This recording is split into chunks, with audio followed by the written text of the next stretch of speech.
My name's Bob Smith. I live in Arlington. And last September I went to Standing Rock.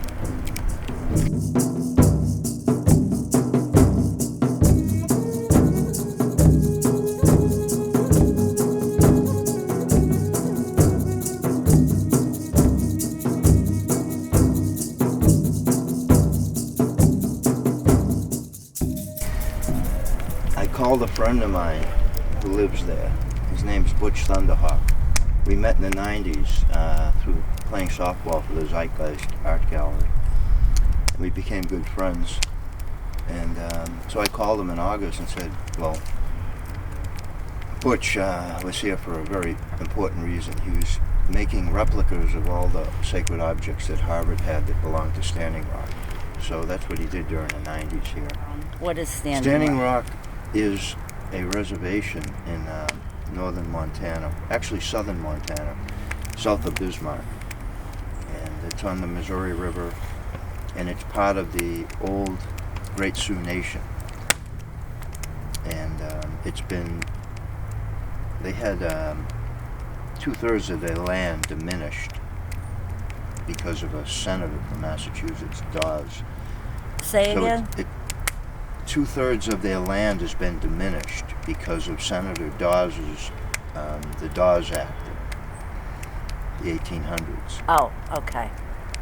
And so Standing Rock is still a large area.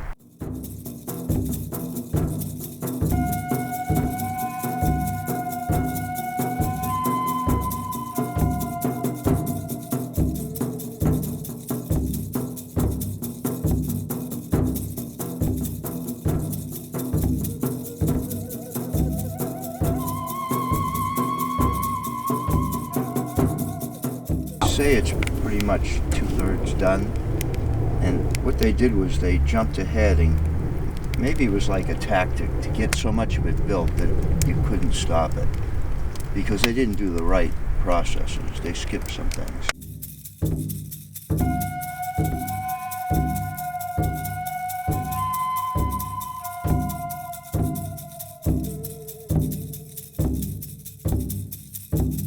What's important is people's water supplies.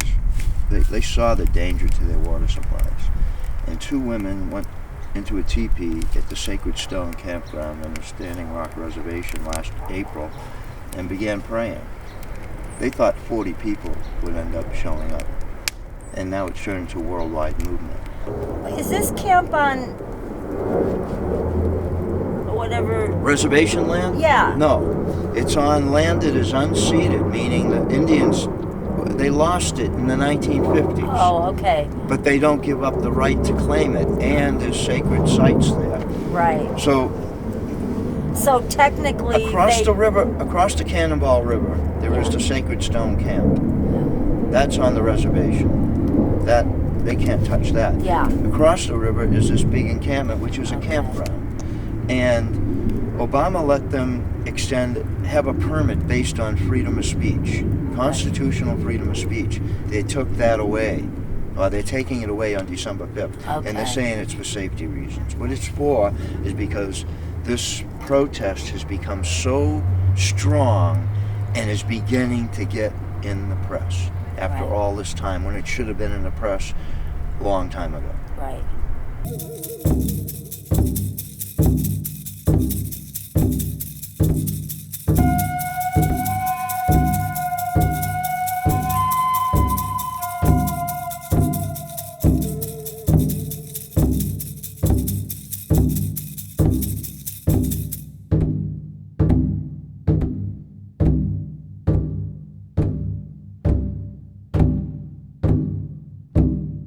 The protest began in April.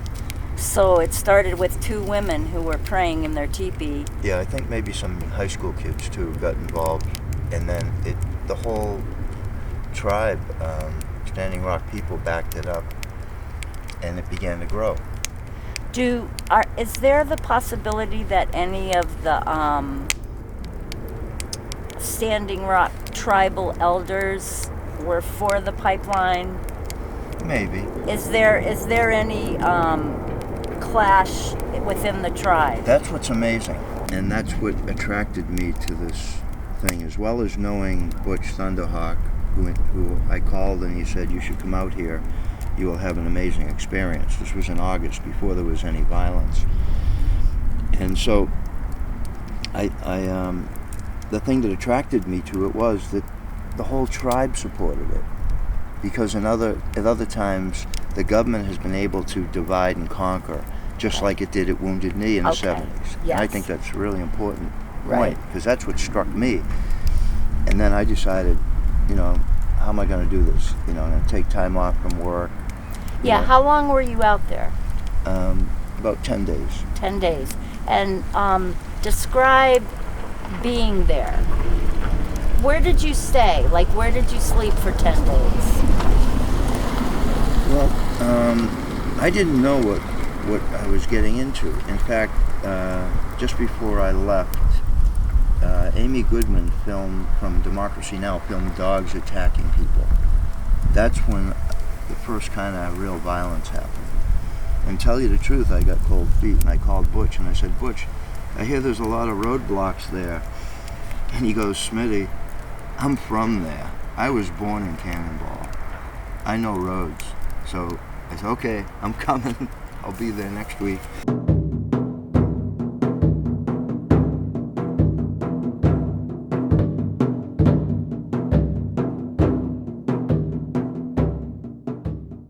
He says, okay, let's go. He took me to his house. He picked up a tent, an old tent. He said, when you're done, leave it there. And he says, I'm going to have to come back to work, but I'll get you there and I'll introduce you to my relatives. So we go through this beautiful ride, avoiding the roadblocks and around through the reservation, into the reservation. So the authorities were setting up roadblocks to keep people from going there to protest? Of course, yeah. But a lot of people get through, but it was a hassle.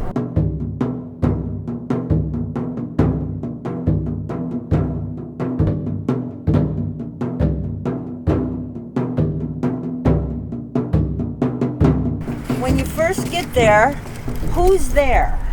Who do you see? Oh, we get up to the gate, and there's an entrance, and it's beautiful. There's flags of what I was told was 300 different nations that had already been there. A week before I was there, the Crow Nation came and made peace with the Lakota for the first time ever, and that was amazing to know. And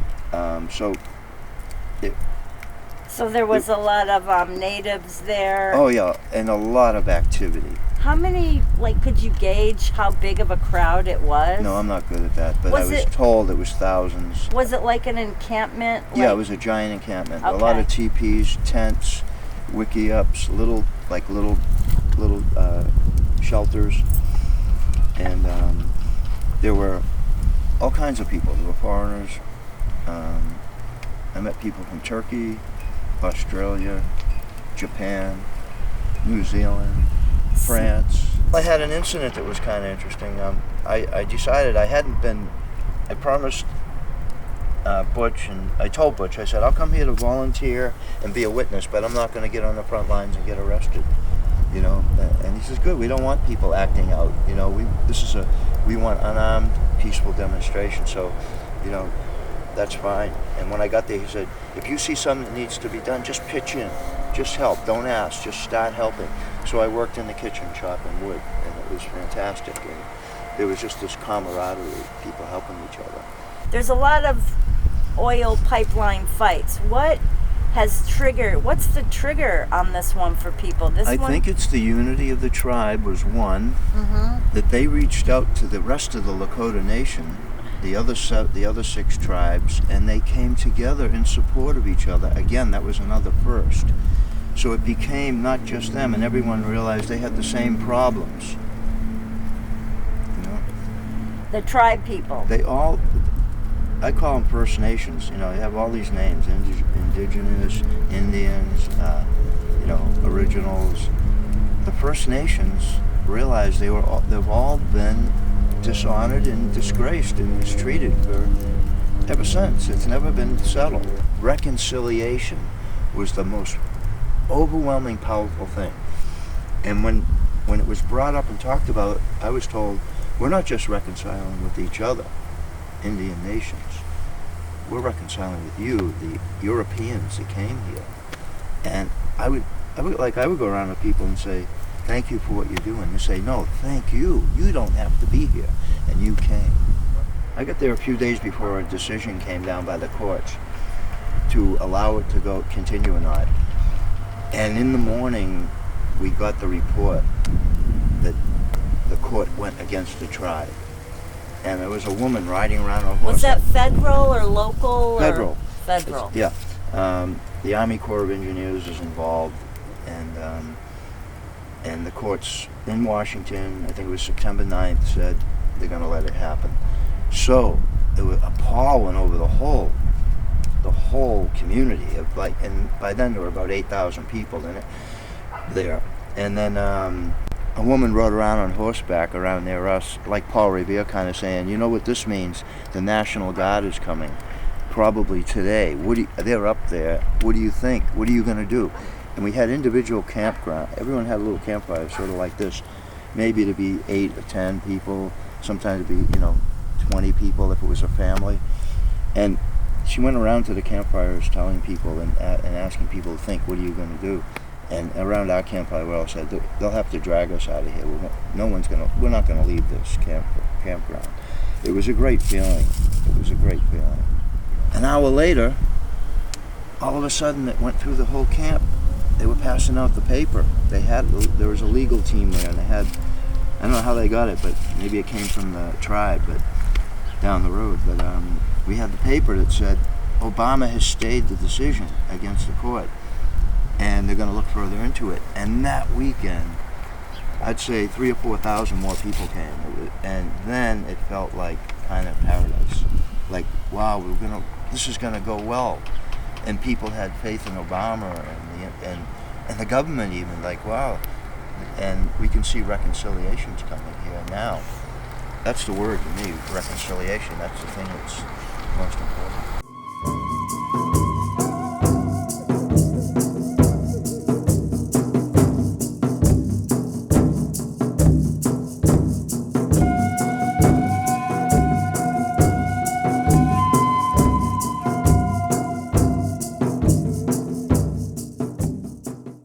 The rumor is that a contingent of veterans was coming on the 10th. So I'm looking at it like, okay, this is like they're playing chess. So I say, okay, we don't want this. This is bad publicity. If veterans get involved, that is not good for the pipeline or the government. So let's kick them out on the 5th. So one of the leaders of the veterans is Gabby Gabriel, the woman from Hawaii, Democrat. Mm-hmm. She was a veteran, or she is a veteran. So she said, well, we're coming on the 4th. Checkmate on at Standing Rock, And I hope they do come. I hope they come in great numbers.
So you want to know about Trump?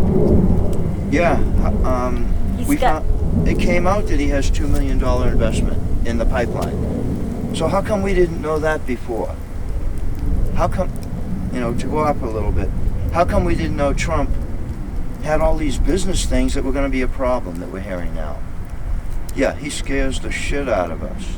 First Nations and indigenous people all over the world stop getting exploited.